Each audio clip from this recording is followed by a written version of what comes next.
The U.S. House of Representatives gave final approval Wednesday to one of the largest economic stimulus measures in U.S. history, a sweeping $1.9 trillion COVID-19 relief bill that gives President Joe Biden his first major victory in office. House Speaker Nancy Pelosi announced the 220 to 211 party line vote Wednesday afternoon. The motion is adopted.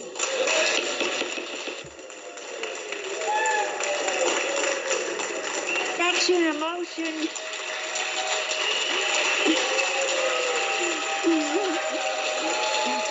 Without objection, the motion to reconsider is laid upon the table. Approval in the chamber came without any Republican support after weeks of partisan debate and wrangling in Congress. The White House said that President Biden plans to sign the bill into law on Friday. The United States' top infectious disease expert says there can be big steps toward normalcy even before enough people are immune from the coronavirus to reach herd immunity. AP's Sagar Meghani reports. Dr. Anthony Fauci says it's estimated between 70 and 85% of the population needs to be immune to reach herd immunity. We would hopefully get to that point somewhere by the end of the summer and the early fall. But as more people get vaccinated, you don't have to wait until you get full herd immunity to get a really profound effect on what you could do. And more government restrictions can be lifted as the vaccination pace ramps up. Only about 10% of the population is now fully vaccinated. Sagar Meghani, Washington. Myanmar security forces are reported to be arresting people in the largest city of Yangon, hours after they surrounded the staff compound of striking railway workers opposed to the military junta. We get more from Reuters' Brian Wood. The railway staff in the country's main city, Yangon, are part of a civil disobedience movement that has crippled government businesses, with strikes on banks, factories, and shops. The movement began last month after Myanmar's military ousted Aung San Suu Kyi's democratically elected government in a coup. In Myanmar's second biggest city, Mandalay, protesters staged a sit-in protest on Wednesday, chanting the revolution must prevail. Security forces have cracked down with increasing force on daily nationwide protests, leaving the Southeast Asian nation in turmoil. More than 60 demonstrators have been killed and 1,900 people have been arrested since the coup, according to a political prisoner advocacy group. That's Reuters' Brian Wood.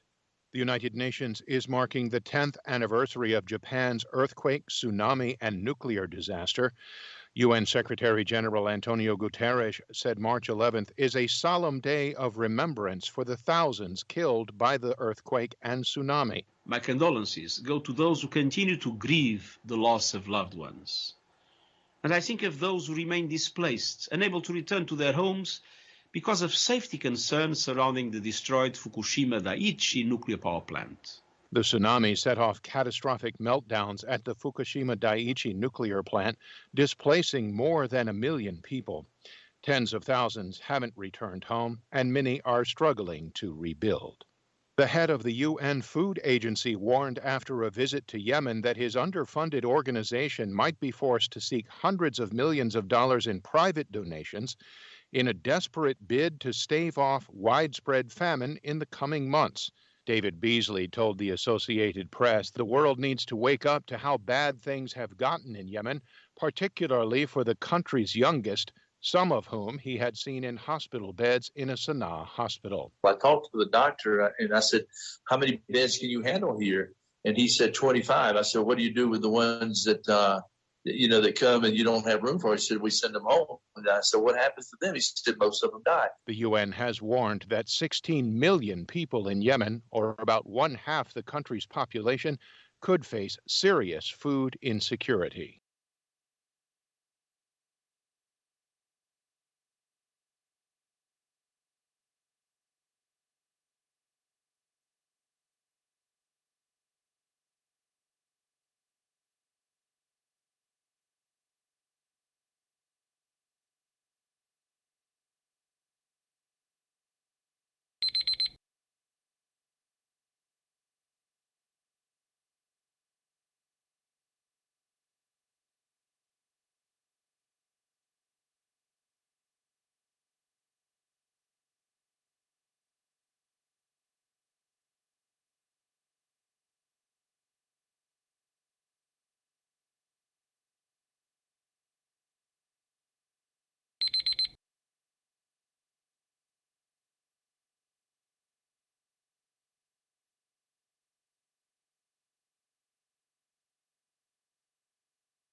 Hi, thank you for watching.